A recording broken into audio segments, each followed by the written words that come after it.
쌍방울 대북 송금 의혹으로 구속 기소된 이화영 전 평화부지사가 1심에서 징역 9년 6개월을 선고받았습니다. 관련해서 준비된 영상 먼저 보고 오시겠습니다.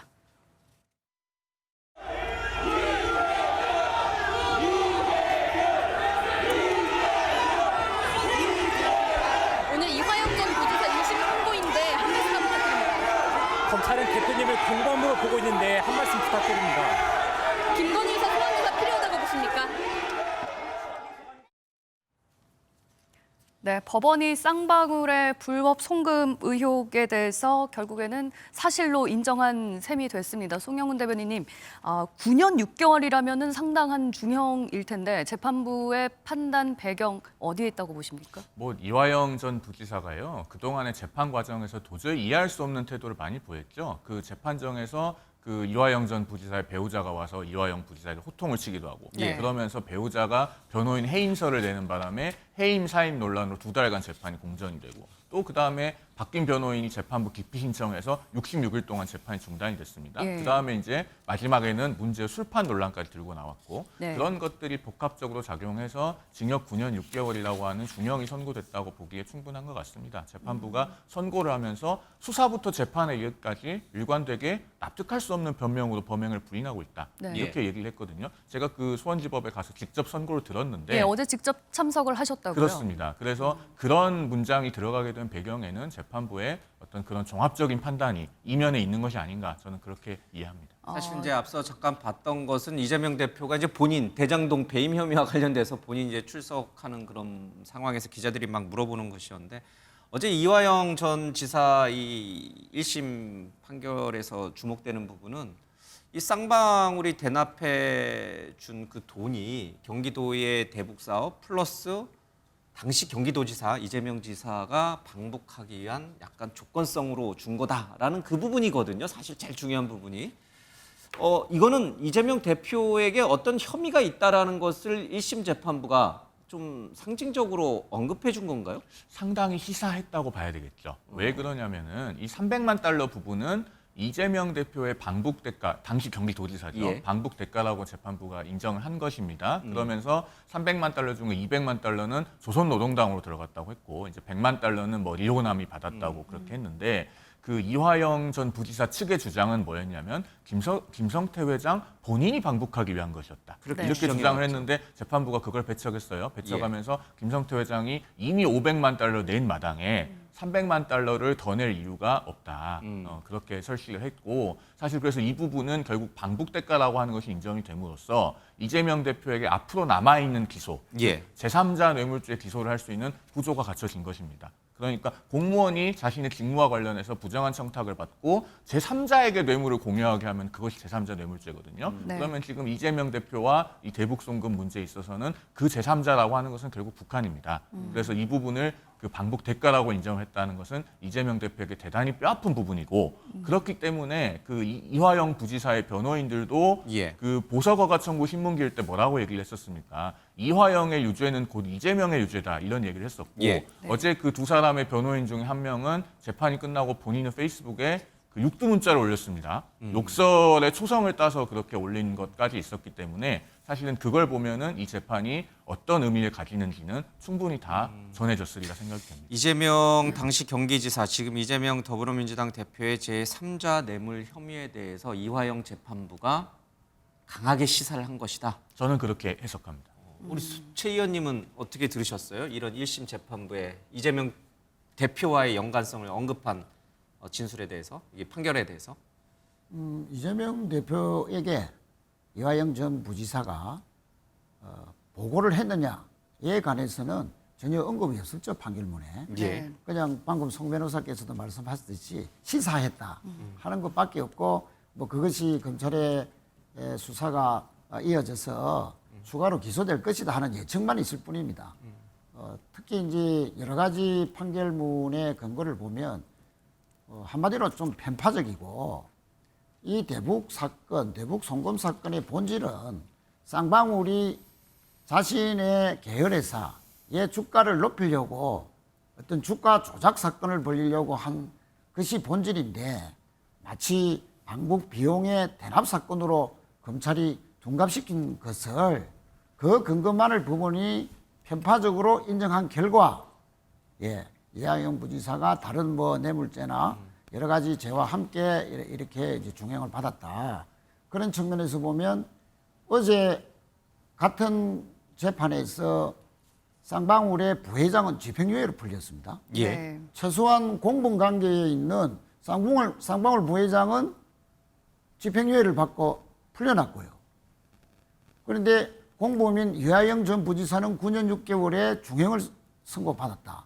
이것만 하더라도 이하영 부지사 측의 변호인들은 이런 결과는 뭔가 검찰의 어떤 회유와 압박으로 인한 검찰의 어떤 조작된 수사 결과에 따른 기소 내용을 예. 법원이 다른 내용, 반박할 내용이 충분히 있고 변호인 측에서 여러 가지 근거와 자료를 제시했는데도 불구하고 그 부분만 불리한 내용만 주목해서 판결을 내린 것이다. 예. 라고 이제 주장을 하고 저희들은 뭔가 김성태 회장과 쌍방울 측과 검찰이 플리바게닝이 있었지 않았냐. 뭔가 죄를 낮춰주고 대신에 이하영 부지사나 또 그 관계되는 사람들에게는 좀 뭔가 불리한 진술을 받아내는 우리나라에서는 불법이죠. 예. 네. 이런 그 거래가 있었지 않느냐라는 의혹을 강하게 제기하고 있고 이런 부분들은 검찰 수사라기보다는 뭔가 특검이라든지 객관적으로 김성태 회장에 대한 주가 조작 사건에 대해서 실체적 진실을 더 밝힐 수 있는 특단의 조치가 별도로 필요한 거 아니냐라는 그런 필요성을 오히려 말해주는 그러니까 것이다라고 이게 이제 민주당이 명확하게 입장을 좀 밝혀주셨으면 좋을 게 뭐냐면 지금 이 수사를 맡았던 검찰을 불신하는 겁니까? 아니면 이 판결을 내린 1심 재판부를 불신하는 겁니까? 자, 검찰은 아까 말씀드렸듯이 국정원은 어떠한 그 보고서에도 이와 사건과 관련된 보고서에도 이재명 대표에게 보고했다거나 이재명 대표와 관련된 어떠한 그 내용이 없습니다. 또 오히려 쌍방울 측에서 대북 사건과 관련한 주가 조작에 정황이 담긴 여러 가지 객관적인 자료들이 많이 제출되었음에도 불구하고 왜 그런 측면들은 전혀 판결에 반영하지 인용하지 않았느냐? 않고 네. 이하영 부지사가 진술을 번복한 그 부분에만 주목했냐. 그런데 이하영 부지사의 진술도 처음에는 전혀 보고하지 않았다 했다가 예. 작년 2월 달에 2월 달에 6월 번복했죠. 네. 보고했다 했다가 또 9월 달에 이거는 알겠습니다. 뭔가 해요 예. 압박에 의해서 했다. 그럼 마지막 이하영 부지사의 보고 안 했다는 부분에 대해서 주목을 하고 그에 대한 여러 가지 근거들에 대해서 주목을 하면서 예. 네. 주가 조작 사건 그 자체에 대한 실체적 진실에 대한 여러 가지 자료를 법원이 주목하지 알겠습니다. 않았다는 부분에서 이것은 좀 문제 있는 판결이다. 네. 예, 그렇게 알겠습니다. 보는 1심 재판부가 이제 증거를 편파적으로 편취했다, 그러니까 채택했다 이런 맥락 같은데 글쎄요, 그게 1심이든 2심이든 대법이든 또 뭐 헌재든 간에 공당이 그것도 제1야당이 이게 사법부의 판결을 인정하지 않으면 우리나라 사법 체계의 근간이 흔들리는 거 아닙니까? 아니 인정하지 않는다는 것이 아니라 부신- 우리는 지금 3심을 채택하고 있는 나라 아닙니까? 예. 그럼 1심에서는 이렇게 편취해서 특정한 사실에만 주목해서 이런 결과가 나왔으므로 우리는 2심에 대해서 오히려 할수 객관적이고 있다. 평균적인 판사로 이루어진 2심에서는 충분히 실체적 사실에 맞는 판결이 나올 수 있을 것이다. 그걸 이렇게 위해서는 논평할 수 있다? 예, 예, 알겠습니다. 여러 가지 의혹으로 있는 검찰의 수사를 못 믿겠으니 우리는 네, 알겠습니다. 그러니까 그런 그 특검을 통해서라도 예. 새로운 수사가 필요하다 알겠습니다. 하는 것을 예. 저희들이 이제 강조하는 것이죠. 예. 일단은 법원의 판단을 수긍을 안 하시니까 제가 그러면은 객관적이고 평균적인 국민의 눈높이에서 쉽게 이해하실 수 있을 만한 질문을 하나 드려볼게요. 그 주가 조작 말씀하시는데요. 그 쌍방울의 나노스 주가 조작설 말씀하시는 것 같아요. 그 북한에 800만 불을 송금하는 건 대단히 위험한 행위입니다. 지금 보셨다시피 김성태 회장도 이제 곧 예. 10월 12일에 선고가 있으면 처벌받을 것이 유력하고 박영철 부회장은 이미 지금 1심에서 유죄를 받았고 그리고 800만 불을 보낸다고 하는데 북한이 말을 들어준다는 보장도 없어요. 근데 800만 불이면은 굉장히 큰 금액입니다. 100억 원 정도 되거든요. 네. 그 100억 원을 시그머니로 국내에서 그냥 주가 조작을 시도하면 훨씬 더 쉽게 할 수 있는데 그러면은 쌍방울은 왜 굳이 북한에 그 막대한 돈을 위험하게 줘가면서 북한을 거쳐서 그 대북 사업을 한다고 주가 조작을 한다고 했다는 겁니까? 제가 그거 한번 여쭤보고 예, 싶습니다. 그럼 뭐 아주 간단하죠, 대답이. 이게 공이 뭐 엉뚱한 데로 뛰어가면 안 되는데. 예, 그러니까 제가 한마디만 드리면요. 2018년도에 남북 관계가 좋았을 때 쌍방울 계열회사인 나노스라는 회사의 주가가 급등했었습니다. 그러니까 그 급등한 소위 말하는 맛을 본 거죠. 그러니까 이 대북 관계가 잘만하면 당시 여러 가지 주가 부분에서 압박을 받고 있던 김성태 회장 측이 대북 사업을 이용해서 주가를 얼마든지 올릴 수 있구나. 소위 예. 조작의 가능성을 봤기 때문에 충분히 그럴 여지는 있는 알겠습니다. 것이죠. 아니, 그 관련된 그러니까요. 자료들이 아니, 많이 있습니다. 제가 한 번만 더 재반박을 드리고 싶은 게 그러면은 만약에요 주가 부양이나 주가 조작의 의도가 있으면요 주식시장에는 그걸 할 수 있는 재료가 무궁무진하게 많이 있습니다. 얼마든지 기업은 그 테마를 일으킬 수가 있고 대북 사업 말고도 많이 있거든요. 그런데 왜 하필 대북 사업을 처벌 골랐을까? 가능성을 예. 감수하면서 그래서 저는 그거 매우 설득력 없는 주장이라고 생각이 되고요. 네. 그다음에 이제 앞서 말씀하신 포인트를 좀 하나하나 반박을 드리면 일단은 구형과 그 판결은요. 그 뇌물을 받은 사람과 뇌물을 준 사람 간의 법정형의 차이가 현저합니다. 네. 1억 원이 넘어가면 특가법상 받은 사람은 무기징역 또는 15년 이상의 징역이에요. 그런데 그 뇌물 공여는 5년 이하의 징역이거든요, 원래 형법상. 그래서 거기다가 박용철 부회장 같은 경우는 이미 잘못을 다 인정을 했고 자백을 했고 그다음에 업무상 배임 부분은 일부 무죄까지 나왔어요. 예. 그러니까 네. 그 형량을 대등하게 비교하시면 안 될 것이고 그다음에 재판부가 편파적으로 판단했다고 했는데 어제 이화영 부지사에 대해서 굉장히 객관적으로 판단해줬습니다. 뇌물죄 같은 경우에 킹텍스 대표이사 재직 중에 받은 거는 1억 5,100만 원 부분 직무 관련성이 없어서 뇌물 부분 인정 안 했어요. 그리고 외국환거래법 위반 부분 중에서 뭐가 있냐면은 그 경제 제재 대상에게 돈을 보냈을 때 한국은행 허가받지 않고 그거 외국환거래법 위반으로 처벌이 되는데 조선노동당에 가는 부분은 유죄가 나왔습니다. 예. 그런데 그 스마트팜 비용 대납한 거는 북한의 조선 아태위라고 하는 형식상의 민간단체가 받아가지 않았습니까? 그 부분을 재판부가 조선 아태위를 조선노동당하고 같은 주체로 볼 수 없다는 취지로 판단을 해서 외국환거래법 부분에 일부 무죄까지 해줬어요. 네. 그러면 이게 이화영 부지사한테 편파적으로 판단한 건가요? 자, 이제 이 이 정도로만 부분에서 제가 한 말씀만 더 드리면요. 저희들은 이화영 부지사에 대한 9년 6개월의 중형이 모두 다 틀렸다, 판결이 다 틀렸다는 것이 아니고 뇌물이라든지 여타 부분에 대해서는 부분이 이재명 정당한 대표 판결을 관련한 했다는 거. 측면도 예. 저희들이 인정하죠. 다만 방북과 관련된 대가로. 여러 가지 대가성 여부, 예. 특히 주가 조작 사건이라는 사건의 본질이 있는데 이 부분에 대해서는 전혀 판결에서는 주목하지 않고 또 국정원이 보십시오.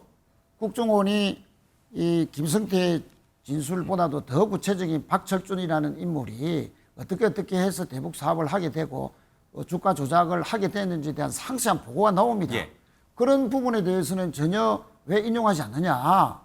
그래서 결과적으로는 특정한 김성태 측의 일방적인 진술만 주목한 결과 1심 판결이 났기 때문에 또 그렇게 왜곡된 1심 판결이 나오게 하게 된 것은 근본적으로 검찰의 기소 자체가 어떤 해유와 압박이나 여러 가지 알겠습니다. 이 예. 부분에 대해서 수사가 왜곡된 가능성이 매우 높기 때문에 새로운 수사를 통해서 특검 방식이라도 도입해서 제대로 된 수사의 결과를 가지고 2심이 이루어져야 된다. 이렇게 알겠습니다. 주장하는 것이죠. 양쪽의 얘기를 이제 저 충분히 좀 들었어요. 이제 여기서 더 이제 이화영 씨 관련된 얘기로 들어가면 정말 우리 저 배가 산으로 가게 됩니다. 예. 그러나 짚을 건 하나 더 있습니다. 오늘 한동훈 전 위원장이 형사 피고인을 대통령을 만들려고 한다. 이 형사 피고인이 대통령이 되면 법률적으로 어떻게 되는 거냐? 이제 이런 얘기들이 지금 흘러나오고 그 민주당을 겨냥해서 한 얘기예요. 어떻게 됩니까? 형사 피고인이 대통령이 되면. 글쎄요, 선례가 없어서 정확하지 않을 수 있겠습니다만은 예. 일단은 재판이 중단된다는 견해가 우세하겠죠. 그러면 민주당은 어떻게든 이재명 대표를 대통령 만들려고 한다. 그게 한 위원장의 주장인가요? 그렇죠. 그런 의미. 재판을 중단시키기 아니, 위해서? 근데 이것이 한동훈 전 위원장 개인의 주장인 것이 아니고 예. 어제 그 이화영 전 부지사의 변호인이 선고가 끝나고 수원지방법원 청사 앞에서 인터뷰를 했습니다. 어떤 얘기를 했냐면 브라질 룰라 대통령 이야기를 본인 입으로 얘기를 했어요. 예. 그 룰라 대통령이 어떤 케이스입니까? 다시 대통령이 되기 전에 여러 가지 부패 혐의로 수사를 받아서 유죄 판결을 받았는데 브라질 최고법원에서 절차상의 문제를 이유로 그 형 선고가 아주 극적으로 무효가 돼서 대통령 선거 나올 수 있게 되고 그 다음에 대통령에 다시 취임하게 된, 예. 당선돼서 취임하게 된 그런 케이스입니다. 그러면은 이화영 전 부지사의 변호인이에요. 이재명 대표의 변호인이 아니고. 그런데 그 변호인의 입에서 룰라 대통령의 이름이 나온 것은 저희가 어떻게 이해해야 되겠습니까? 결국에는 광범위하게 어떤 그런 그 룰라식으로 간다. 그런 시선이나 어떤 그 뭔가 공론이 있기 때문에 이야기하는 것 아니겠습니까? 한동훈 뭐 전 비대위원장이 그런 말을 한 것은 전당대회를 앞두고 국민의힘 지지층의 어떤 여론 관리, 지지율 관리를 위한 어떤 뭐 정치 공세의 일환이다. 지금까지 아까도 누차 말씀드렸듯이 이하영 전 부지사의 이 사건과 관련된 진술이 작년 특히 2월 달에 있었던 그 진술의 번복은 검찰의 여러 가지 해이와 압박이 있었다는 여러 가지 사실들이 지금 나오고 있지 않습니까? 또 상방울과 관계된 여러 가지 참고인이나 또 공모자들이 모여서 또 뭔가 모의를 했다는 그런 그 사실까지도 나오고 있는 상황이거든요. 그래서 그런 부분에서 객관적인 수사 또 더 검증을 해야 될 사안이 많고 또 예. 이번 판결문에는 이재명 대표와 관련된 어떠한 보고를 받았다는 그 자체의 내용 자체가 없는데도 불구하고 왜 본인들의 정치적인 억측만 가지고 그렇게 주장하느냐. 그것은 하나의 자기의 어떤 정치 입지를 위한 공세일 뿐이다. 저는 그렇게 생각합니다. 알겠습니다.